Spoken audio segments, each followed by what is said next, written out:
എനിക്കൊന്നും ഭയങ്കര ടെൻഷൻ. എന്തായിരിക്കും റൈസൊക്കെ ഇങ്ങനെ ടെൻഷൻ? മുട്ട തൊണ്ടയിൽ എത്തിക്കണമല്ലോ, അതല്ല സുഖം. എടാ മുട്ട നമ്മൾ തൊണ്ടയിൽ എത്തിക്കണം, എന്നാലല്ലേ സുഖം കിട്ടുമോ? എനിക്കത് ഇഷ്ടം. പാതിക്ക് ഇട്ടിട്ട് എന്താ കാര്യം? തിന്നുമ്പോൾ നമ്മൾ നല്ല തിന്നണം. നമ്മൾ ഒന്നിലും നമ്മൾ അത് ഉദ്ദേശിച്ച് തിന്നുന്നുണ്ടല്ലോ എന്ന് വെച്ച് തിന്നരുത്, ആസ്വദിച്ച് നമ്മൾ തിന്നണം. അത് രണ്ടെണ്ണം അടിച്ചിട്ട് അപ്പം പൊളിക്കും. അപ്പം നമുക്ക് ചുകയൊന്നും മനസ്സിലാവില്ല. രണ്ടെണ്ണം അടിച്ചിട്ട് വേണം തിന്നാൻ. അപ്പം ഇഷ്ടംപോലെ തിന്നുകൊണ്ടിരിക്കും. ദുബായിൽ അടുത്ത 15 ദിവസം പറഞ്ഞാൽ ബിജു നാട്ടിൽ പോയാൽ. ചേച്ചി ഞാൻ പോട്ടേട്ടാ. പോവല്ലേ?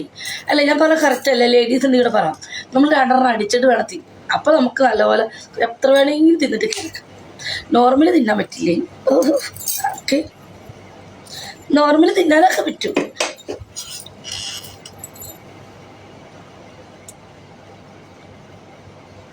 Hi, good morning. Good morning.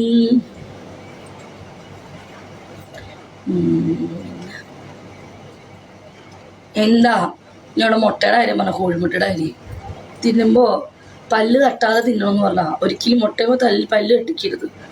Okay, എപ്പോഴാണ് പോകുന്നത്? പിന്നെ ഡിലേ ആയി. ഈ പോക്കെടുക്കുന്ന ആർക്കറിയാം. ലൈവിലുള്ള ലേഡീസ് ഇവിടെ കമോ. മൈനിക്ക് മെസ്സേജ് വിട്ടേ. എന്താ ചേച്ചി രാവിലെ തന്നെ അങ്ങനെ പറയുന്നത്?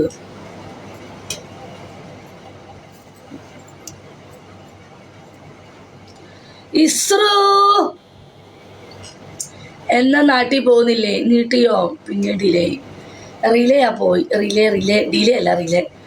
പെട്ടി കെട്ടിയോ? ഇന്ന് എൻ്റെ ഉമ്മർക്ക ഉണ്ടായിരുന്നെങ്കിൽ, എൻ്റെ ഈ ഉമ്മർക്കല്ല, എൻ്റെ മറ്റു ഉമ്മർക്ക നാട്ടിൽ പോയതുകൊണ്ടാണ്. അല്ലെങ്കിൽ എന്നെ ഒരു കുറവ് പോലും ഇല്ലാണ്ട് എൻ്റെ ഉമ്മർക്ക എയർപോർട്ടിലാക്കുമായിരുന്നു. അങ്ങനെ നാട്ടിൽ പോയിടും. അടുത്ത മാസം വരും. പഴയ ഉമ്മർക്കാം. ഇന്ന് ആരും ഇല്ലല്ലോ, എല്ലാവരും അവിടെ എഴുന്നേച്ചിട്ടുണ്ടാവില്ല. സ്പൈസ് ജെറ്റ് ആണോ? അത് എന്നും ഡിലേ ആണ്. അയ്യോ ഞാൻ മാതാവേ, നീ തോന്നുന്നു വെച്ച് പറയണേ, ഞാൻ ചുമ്മാ പറയണ.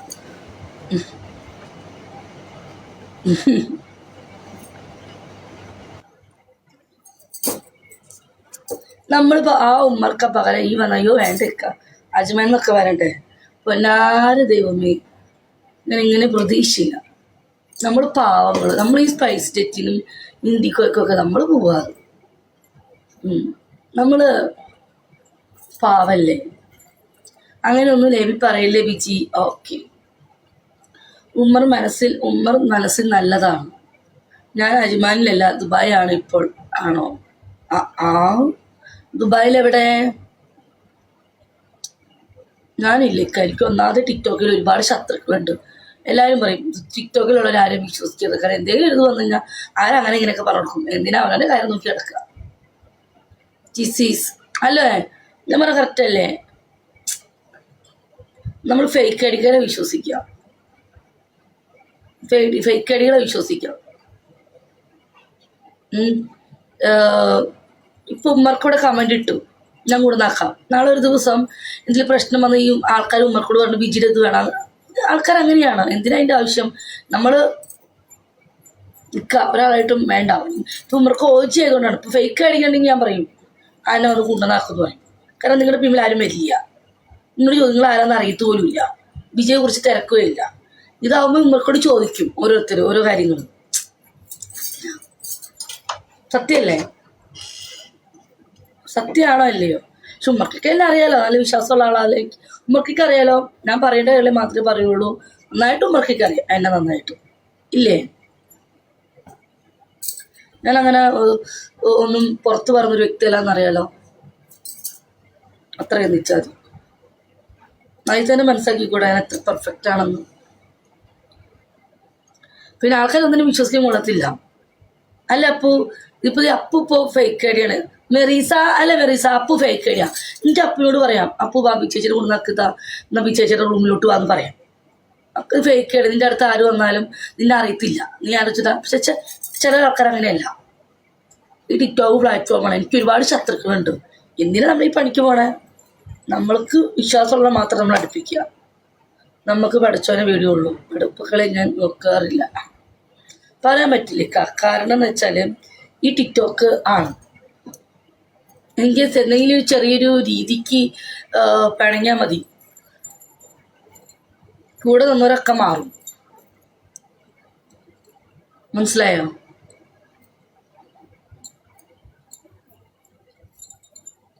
റിയാസ് ഭായ്, ഉമ്മർക്ക, അവർക്കൊക്കെ എന്നെ അറിയാം. അവരോട് ആരെന്തോ വെച്ചാൽ അവർ ബിച്ചിയെ കുറിച്ചൊന്നും പറയില്ല. അല്ല, അവർക്കറിയത് ടിക്ടോക്കിലെ ആൾക്കാരാണ്, എന്തിനാണ് അവർക്ക്. ഞാൻ അതുകൊണ്ടാണ് ആരും ഫ്രണ്ടാക്കാത്തത്. നമുക്ക് അത്രയും വിശ്വാസമുള്ളവരെ മാത്രം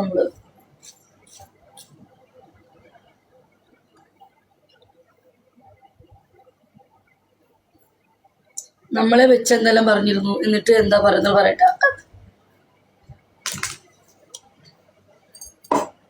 ചേച്ചിക്ക് ആരും ശത്രുക്കളില്ല, നല്ല മനസ്സിന്.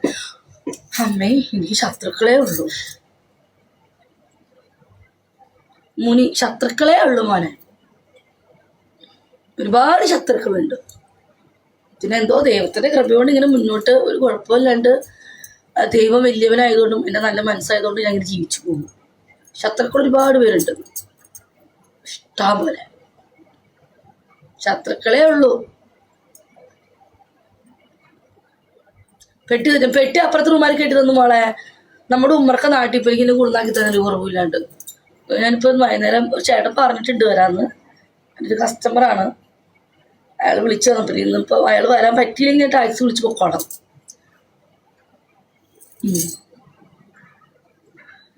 നമ്മുടെ റൂമിന് താഴെ ടാക്സി ഉണ്ടല്ലോ, ഇഷ്ടംപോലെ ടാക്സി.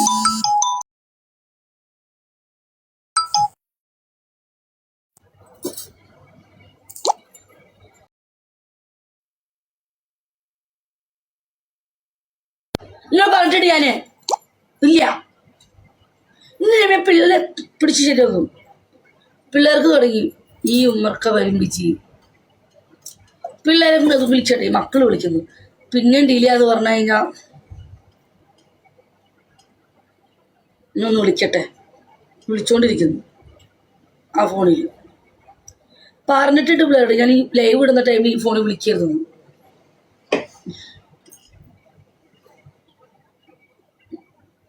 എന്ത് കുട്ടൂസിനോട് പറയും?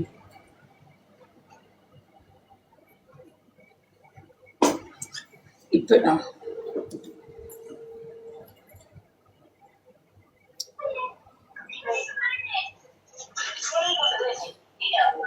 മമ്മി പറഞ്ഞിട്ടുണ്ട് ആ ഫോണിൽ വിളിക്കരുത്. മമ്മി ലൈവിലായിരിക്കും അറിയില്ലേ?